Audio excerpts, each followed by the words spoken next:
ஓதற்கு அறியவன் நிலவுலாவிய நீர்மலி வேணியன் அலையிற்சோதியன் அம்பலத்து ஆடுவன் மலர் சிலம்படி வாழ்த்தி வணங்குவான். இறைவன் மீது ஆணையிட்டு சொல்கிறேன்,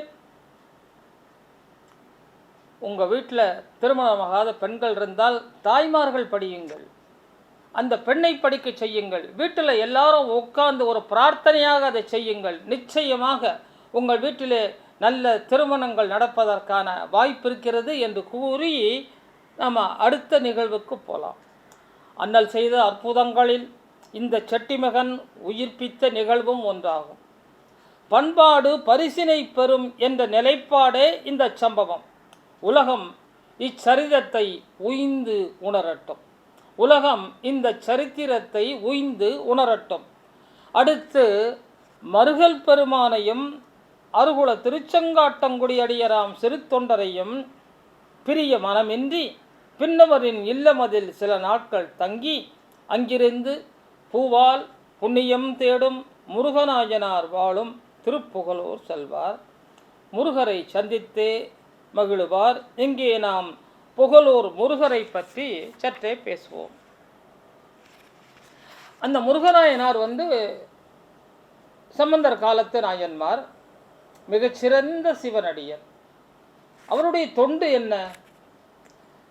விடியும் முன்னே எழுந்து வாயில் துணி கட்டி நந்தவனம் சென்று அந்த தேனீக்களெல்லாம் அதை எச்சில் படுத்துவதற்கு முன்னாடியே அந்த மலர்களை பறித்து தன் பூக்குடலை இட்டு அதை திருக்கோயிலுக்கு கொண்டு வந்து அந்த திருக்கோயிலில் அமர்ந்து சிவநாமம் செப்பி வெவ்வேறு வகையான மாலைகளை கட்டி இறைவனுக்கு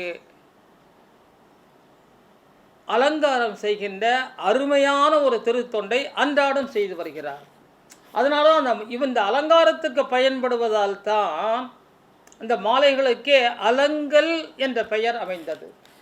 வள்ளலார் பாடுவார் ஒரு இடத்துல, என் அலங்கல் அணிந்தருளை, என்னுடைய பாட்டு உனக்கு மாலைப்பா பாமாலை, என் அலங்கல் அணிந்தருளேம்பார். அலங்கல்னா அலங்காரத்துக்கு பயன்படுகின்ற அழகிய மலர் மாலைகளை அலங்கல் என்று கூறுவோம்.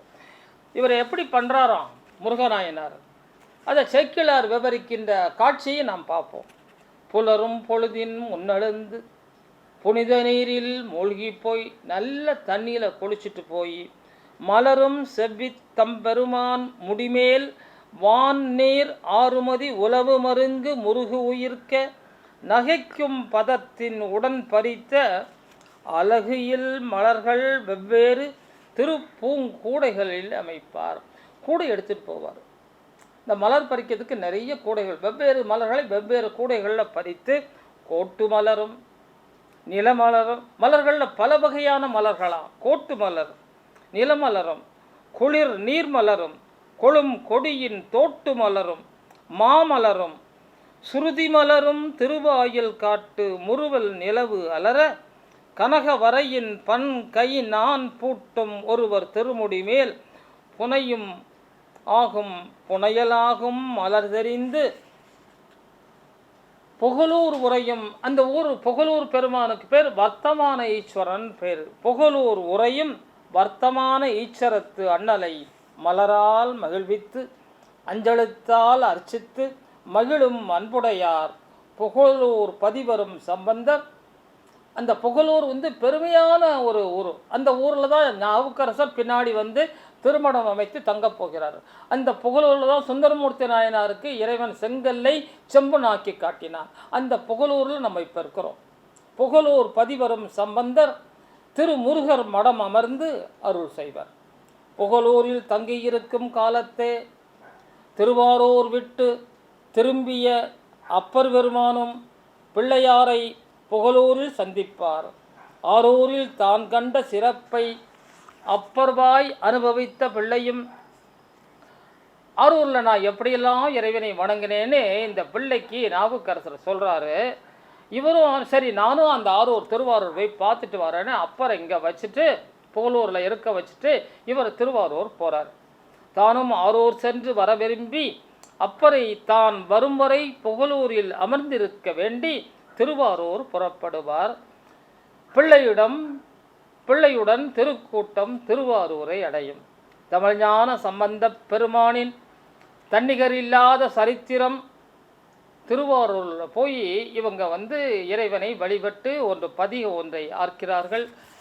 அதுக்கப்புறம் என்ன ஆகுதுன்னா, அங்கே போய் பாடுறார். திருவாரூரில் என்ன பாட்டு பாடுறார் பாருங்க. பாடல் நான்மறையான் படிபட்ட கோலத்தன் திங்கள் சூடலன் மூவிலேய சூலம் வளர் ஏந்தி கூடலர் மூ எயிலும் எரியுங்க கூர் எரி கொண்டு எல்லி ஆடலன் ஆதிரையன். ஆதிரையன்னா சிவபெருமான். ஆதிரைய நட்சத்திரம் சிவபெருமானுக்கு ரொம்ப உகந்த நட்சத்திரம். ஆதிரையன் ஆரூர் அமர்ந்தானேன்னு ஆரூரில் ஒரு பதிகத்தை பாடி முடிக்கிறார்.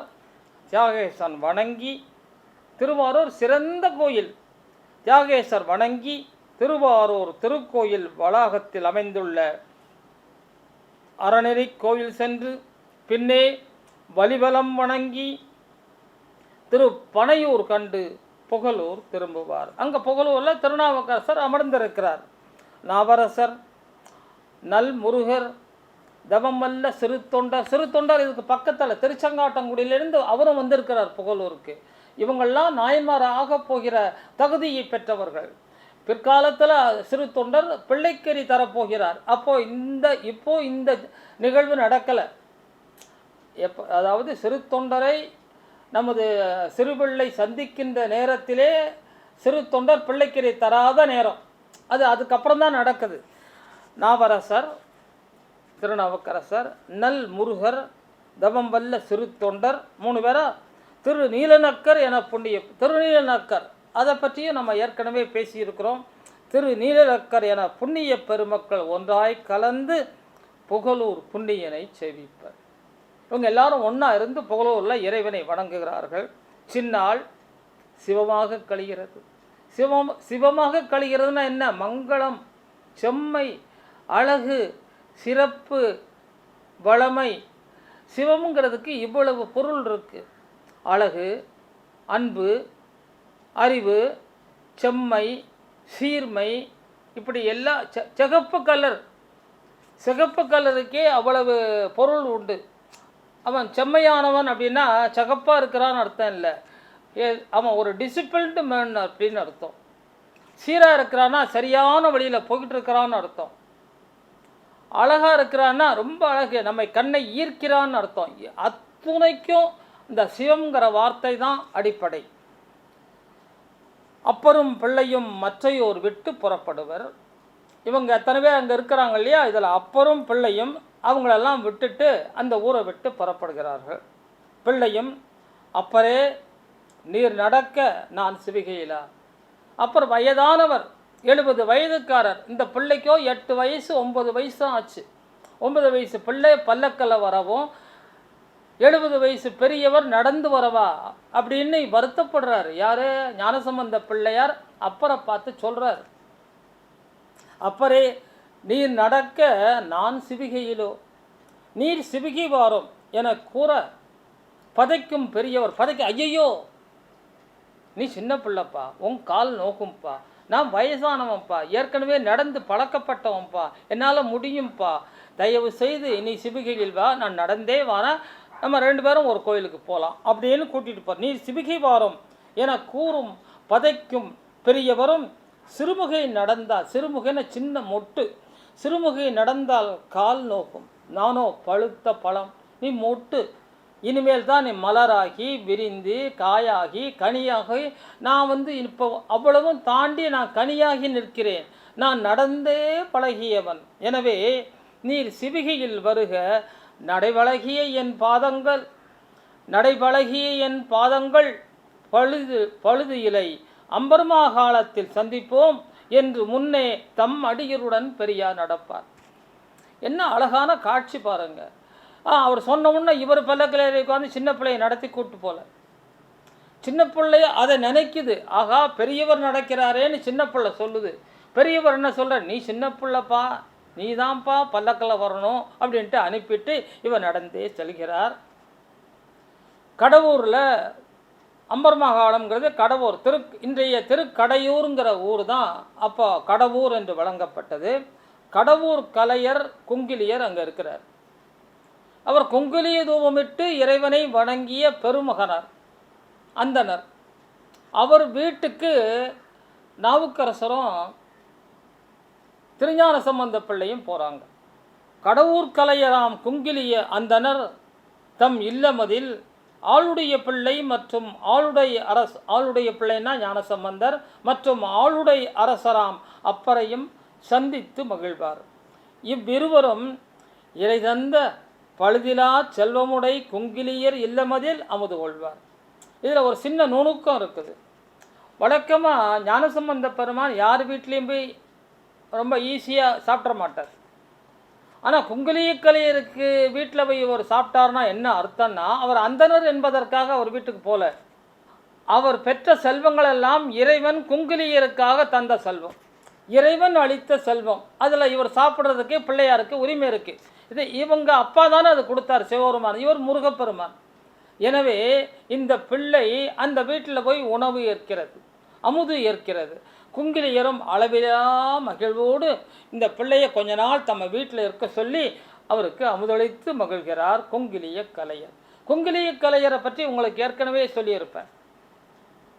இறைவனுக்கு தூபமிட்டு, குங்கிலிய தூபமிட்டு மகிழச் செய்யும் மகத்தான அந்தனர். தன் செல்வமெல்லாம் இழந்தும் கூட கடைசி தாலியையும் விற்று குங்கிலியமாக்கி இறைவனை குளிரச் செய்தவர் இந்த பெருமான். இந்த பெருமான் வீட்டிலே இன்றைக்கு செல்வம் நிறைகிறது. அடியாருக்கு அன்றாடம் அமுதூட்டுகின்ற ஒரு செயல்பாடும் தொடர்ந்து நடைபெறுகிறது. அந்த வீட்டில் ஞானசம்பந்தரும் திருநாவுக்கரசரும் அமுதேற்கிறார்கள். கடவுரானுக்கு காலமெல்லாம் குங்கிலிய தூபமிட்ட இம்மறையவர், அந்த மறையவர் இன்னொரு வேலையும் பண்ணார். திருப்பனந்தாளில் சாய்ந்த லிங்கமதை நிமிர்த்தார். திருப்பனந்தாளில் ஒரு லிங்கம் சாய்ந்திருக்கிறது. அந்த லிங்கம் ஏன் சாய்ஞ்சது? தாடகை எனும் ஒரு பெண்ணால் அன்றாடம் இறைவனுக்கு மலர் கட்டி அதை இறைவனுக்கு சாத்தி மகிழ்வார். ஒரு சின்ன பொண்ணும் பெரிய பொண்ணுமா இல்லாத ஒரு 12-13 வயசு பெண்ணு அன்றாடம் போய் இறைவனுக்கு அதை சாத்திடுவாள். இறைவனுக்கும் அது ரொம்ப மகிழ்ச்சி. ஆகா, தாடகை இன்னும் வரவில்லையே, வாடாத கைமாலை கொண்டு வருவாளே, அந்த தாடகையை காணோமே என்று வருந்துகிற இறைவன் அன்றாடம். அன்னைக்கு வரா.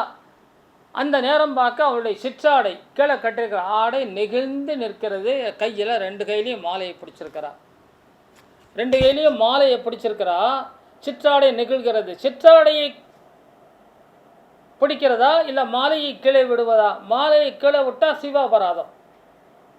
என்ன பண்ணுன்னு தெரியல. கலங்குகிறாள், பதறுகிறாள், அவஸ்தைப்படுறாள். இந்த அவஸ்தையை பெருமான் பார்க்கிறான்.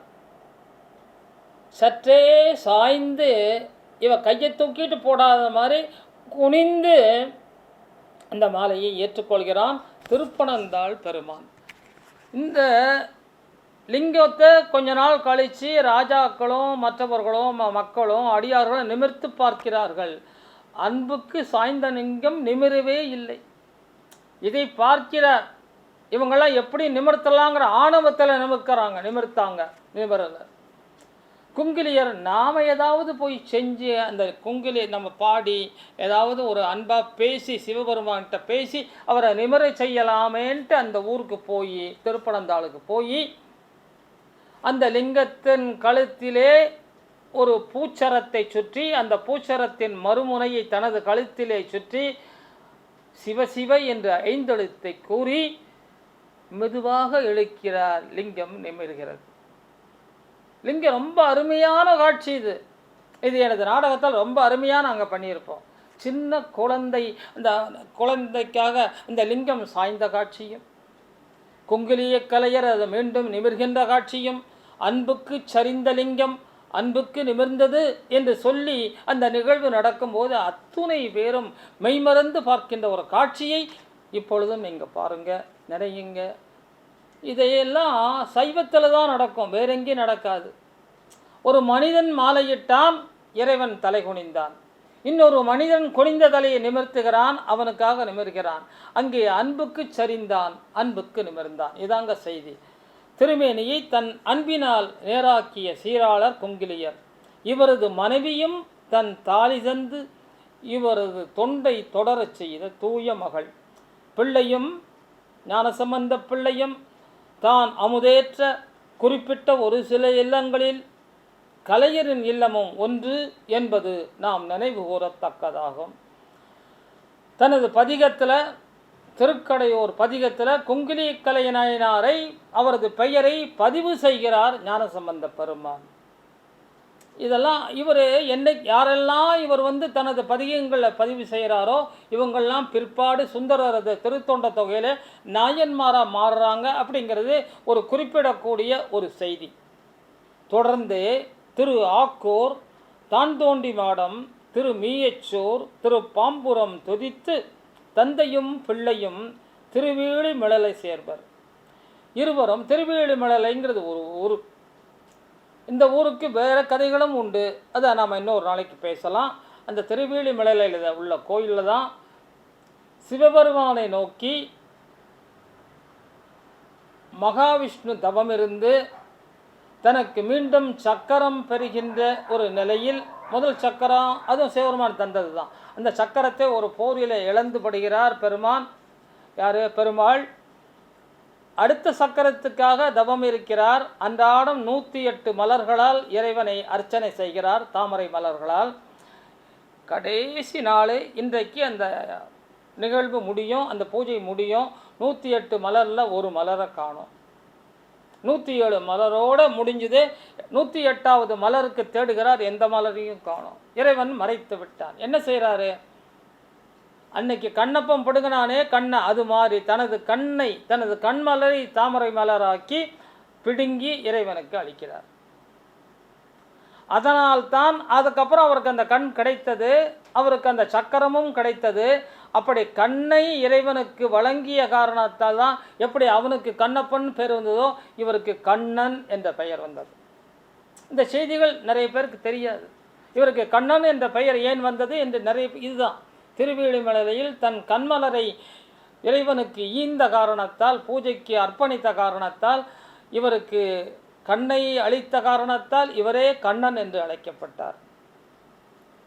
பிள்ளையும் அரசரும் பிரியாது மிழலை தங்க திருவேலிமலையில் போய் தங்குறாங்க. ஊரில் பஞ்சம், வான்மழை பொய்த்தது, பயிர்கள் விளையலை, நாட்டில் தண்ணி இல்லை, பஞ்சம் தலைவிரித்தாடுகிறது. அந்த ஊருக்குள்ளே இவங்க போகிறாங்க. மக்களெல்லாம் வருந்துகிறார்கள், வாடுகிறார்கள், என்ன செய்யன்னு தெரியலை. பிள்ளையும் அரசரும் பிரியாது மிளலை தங்க தொல்லையென நாட்டில் மழை தப்ப வான் மயங்க பல் நதியும் வளம் வற்றி மணல் ஓட பயிர் வாட விளைச்சல் குன்றி விளை பஞ்சம் விரிய. பஞ்சம் விரியுதான், விளைச்சல் விரியணும், ஆனால் விளைகின்ற பஞ்சம் விரிய.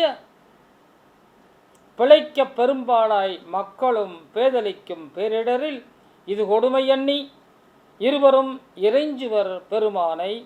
அடியர்தம் கனவில் ஆண்டவனும் வந்து ஆதரவாய் அருளுவான்.